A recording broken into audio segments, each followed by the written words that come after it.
What's up, people? How you guys doing?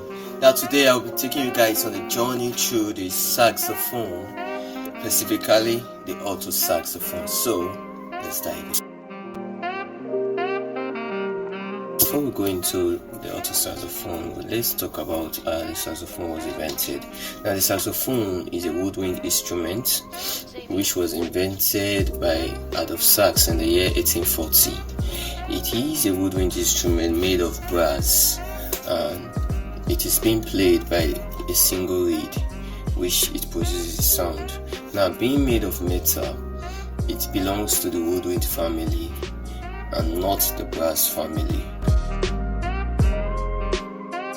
Now, the types of the saxophone include the soprano saxophone, which is on an high pitch, and we have that of the alto saxophone, we have that of the tenor saxophone, and we have that of the baritone saxophone. Now, I told you we're talking about majorly on the alto saxophone. Alto saxophone is an E-flat instrument, unlike that of the trumpet, which is a B-flat instrument.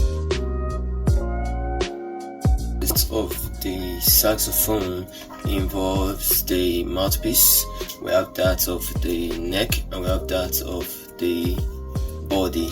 Now the mouthpiece comprises of the ligature, comprises of the reed, comprises of the body of the mouthpiece itself and the mouthpiece cover. Then we have that of the neck. We have that of the neck crook. We have that of the body. We have the pads there. We have the keys where you play. We have the arm. Then one other thing, we have the neck strap, which is also part of the saxophone. The neck strap, you use it to hold the saxophone firmly to your body. Now, what does the mouthpiece do? The mouthpiece plus the reed, it produces sound. The reed helps the mouthpiece to produce sound. Now, the keys, those are what control the pitch. You cover the holes and you control the pitch. Now for the bell, which is the horn is what amplifies the sound. So what you put into the saxophone comes out through the bell, and it gives you that unique tone or the unique sound which you want to hear. So that's all we have for the part of the alto saxophone.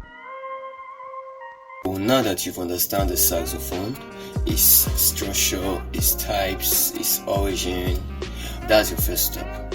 So in our next class, we'll take you further by learning how to handle the saxophone and start producing sound. Okay, so stay tuned for it to get more practical.